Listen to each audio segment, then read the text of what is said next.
Basic इस lecture में हम लोग इंट्रो एंड रेस्पिरेटरी ऑर्गन्स मतलब कवर करेंगे। एग्जाम में अगर क्वेश्चन कोई पूछने का चांसेस होता है तो रेस्पिरेटरी ऑर्गन में मतलब आपको क्वेश्चन पूछ सकते हैं एज ए MCQ। और मेसो कॉलम अगर पूछा तो पूछा, मैं आपको बताता हूँ रेस्पिरेटरी जो भी स्ट्रक्चर्स है इन एनिमल्स हम लोग देख लेंगे। इसके बाद बेसिक स्ट्रक्चर जो लिखा है मैंने वो याद कर लेना, वही मतलब मोस्टली पूछने के चांसेस ज़्यादा होते हैं। ठीक है, सबसे पहला बेसिक देख लेते हैं, व्हाट इज़ रेस्पिरेशन। रेस्पिरेशन मतलब क्या कि अगर मैं लैंग्वेज में बोलूँ तो commonly public called breathing. Breathing और रेस्पिरेशन को दोनों सेम ही लिया है, that is commonly called breathing. ठीक है, बट रेस्पिरेशन में सिर्फ ब्रीदिंग ही नहीं होता। अच्छा, ब्रीदिंग में क्या होता है कि आप इनहेल और एक्सहेल जो करते हो, दैट इज़ इनहेल आपने O2 लिया और एक्सहेल आपने CO2 लिया, CO2 आउट किया। तो जो इनहेल कर रहे हो या फिर जो आप एक्सहेल कर रहे हो, इतनी सी प्रोसेस को हम लोग बोलते हैं दैट इज़ ब्रीदिंग। रेस्पिरेशन क्या होता है कि रेस्पिरेशन में आप क्या करते हो कि आपने ऑक्सीजन लिया, ठीक है, आपकी लंग्स पे जाएगा, लंग्स के आप वहाँ पे क्या होता है, एल्वुलाई होता है। ठीक है, वहाँ से जैसे कि फॉर एग्जांपल ये देख लो, ये लंग्स है तुम्हारा, ठीक है, लंग्स आया, यहाँ पे तुम्हारा मतलब ऑक्सीजन आया, इस यहाँ पे लास्ट में यहाँ पे कुछ ब्लड वेसल्स होते हैं, ये यहाँ पे आपको डिफ्यूजन हो करके यहाँ से यहाँ पे ऑक्सीजन जाएगा, फिर ये ऑक्सीजन तुम्हारे पूरे बॉडी में जाता है। बॉडी में जाने के बाद होता क्या है कि oxygen with the help of cells, मतलब सेल्स क्या करते हैं, ऑक्सीजन लेते हैं और उस ऑक्सीजन को यूज़ करके वो मतलब तुम्हारा एनर्जी क्रिएट करते हैं, एनर्जी बनाते हैं। तो ये जो पूरा प्रोसेस जो होता है इसमें अपना कुछ 5 स्टेप्स होते हैं, 5 to 6 स्टेप्स होते हैं। ठीक है, ये 5 to 6 स्टेप्स को हम लोग टुगेदर मिला करके हम लोग क्या बोलते हैं, दैट इज़ कॉल्ड रेस्पिरेशन। ठीक है, सबसे पहला स्टेप कौन सा हो गया, सबसे पहला स्टेप कौन सा हो गया तुम्हारा, दैट इज़ इनहेल और एक्सहेल। ठीक है, सेकंड स्टेप तुम्हारा कौन सा हो गया कि तुम्हारा ये यहाँ से पूरा यहाँ पे तुम ट्रांसपोर्ट किए। फिर थर्ड स्टेप दैट इज़ तुम्हारा डिफ्यूजन। फिर फोर्थ स्टेप दैट इज़ पूरे बॉडी में तुम्हारा मतलब ट्रांसपोर्ट होगा। फिफ्थ स्टेप तुम्हारा मतलब क्या कि सेल के अंदर जाएगा। ठीक है, एंड लास्ट तुम्हारा दैट इज़ तुम वो ऑक्सीजन को यूज़ करोगे और तुम्हारा एनर्जी बनाओगे। तो ये बेसिक था कि रेस्पिरेशन एक्चुअली मतलब टोटल रेस्पिरेशन बोलते किसको है, और ब्रीदिंग में क्या है, ब्रीदिंग बस that is inhale and exhale. ठीक है, रेस्पिरेशन मतलब क्या, पूरा प्रोसेस, उसको बोलते हैं रेस्पिरेशन। और डेफिनेशन अगर लिखना है तो डेफिनेशन कैसे लिखोगे, 2-3 डेफिनेशन है, बट यहाँ पे आपको मेन डेफिनेशन बता देता हूँ मैं। आगे अगर और कोई एक्स्ट्रा डेफिनेशन रहेगा तो मैं आपको और एक्स्ट्रा बता दूंगा। ठीक है, बट ये अगर आप डेफिनेशन अगर कहीं पे भी लिखते हो एज अ मतलब डेफिनेशन तो चलेगा, रेस्पिरेशन का कोई दिक्कत नहीं है। तो it is a biochemical process of oxidation.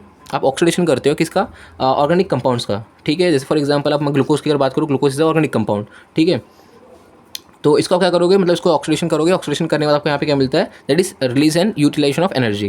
That is it is a biochemical process of oxidation of organic compound for release and utilisation of energy is called respiration. ठीक है, आपने यहाँ पे क्या, ये प्रोसेस कहाँ पे हो रहा है, आपका सेल के अंदर हो रहा है। किसके अंदर हो रहा है, सेल के अंदर। ठीक है, सेल ने O2 लिया, ये O2 यूज़ किया तुम्हारा मतलब ग्लूकोज को तोड़ने के लिए। ग्लूकोज को जैसे ही तुम्हारा तोड़ता है इन CO2 एंड H2O में, प्लस आपको एनर्जी मिलते हैं that is in the form of ATP। एक ग्लूकोज आप जब भी तोड़ते हो तो आपको 38 ATP मिलता है, ये पॉइंट याद रखना। ठीक है, कोई डाउट इसके अंदर। ठीक है, नेक्स्ट तुम बेसिक देख लो कुछ रेस्पिरेटरी और ऑर्गन्स ऑफ रेस्पिरेटरी एक्सचेंज। तो इसमें हम प्लांट्स में भी देख लेंगे और आपका क्या बोलते हैं एनिमल्स से भी देख लेंगे। प्लांट्स का इतना इंपॉर्टेंट यहाँ पर नहीं है, बट ठीक है देख लो एक बार बस, अगर नहीं देखना है तो स्किप कर लेना डायरेक्ट। ठीक है, लेकिन ये पॉइंट याद रखो पहले बेसिक कुछ, कि आपका जो भी रेस्पिरेटरी स्ट्रक्चर है वो कैसा होना चाहिए। सिंपल सी बात है कि जितना ज़्यादा रेस्पिरेटरी सरफेस होगा उतना ज़्यादा तुम्हारे यहाँ पे क्या होगा, ऑक्सीजन डिफ्यूजन होगा। ठीक है, अगर तुम्हारा रेस्पिरेशन स्ट्रक्चर तुम्हारा स्मॉल है, रेस्पिरेटरी सरफेस एरिया अगर स्मॉल है तो तुम्हारा O2 डिफ्यूजन तुम्हारा कम होगा। अगर तुम्हारा रेस्पिरेटरी सरफेस एरिया अगर आपका ज़्यादा है तो आपका यहाँ पे O2 डिफ्यूजन ज़्यादा होगा।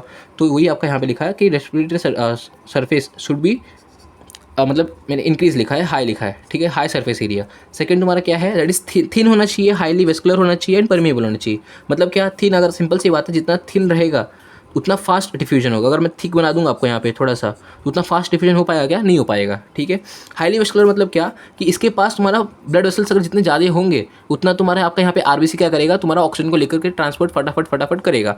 अगर वहाँ पे उतना वेस्कुलरिटी अगर नहीं होगी, ज़्यादा ब्लड वेसल्स अगर नहीं होंगे तो उतना फास्ट तुम्हारा ऑक्सीजन डिफ्यूजन नहीं हो पाएगा। ठीक है, थर्ड तुम्हारा क्या होना चाहिए, परमेबल होना चाहिए। परमेबल मतलब क्या कि तुम्हारी जो मेम्ब्रेन है, जो मैंने मेम्ब्रेन बनाया है, लेट कंसिडर ये वाला, ये मेम्ब्रेन बनाया है, ये तुम्हारे ऑक्सीजन को अलाउ करना चाहिए फटाफट डिफ्यूज़ होने के लिए। ठीक है, अगर अलाउ नहीं करेगा तो फिर वो डिफ्यूज़ नहीं हो पाएगा। ठीक है, नेक्स्ट तुम्हारा थर्ड पॉइंट तुम्हारा क्या है कि the respiratory surface should be moist. ये पॉइंट याद रखो। अच्छा, कुछ स्ट्रक्चर्स देख लो, गैसियस एक्सचेंज इन प्लांट्स कैसे कहाँ से होता है। Stomata which is present in leaves.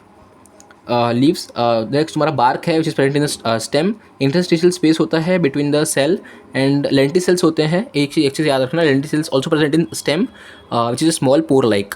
ठीक है, पार्क तुम्हारा क्या होता है, थोड़ा बड़े बड़े स्ट्रक्चर्स होते हैं, लेंटिसल्स तुम्हारे स्मॉल पोर होते हैं, ठीक है।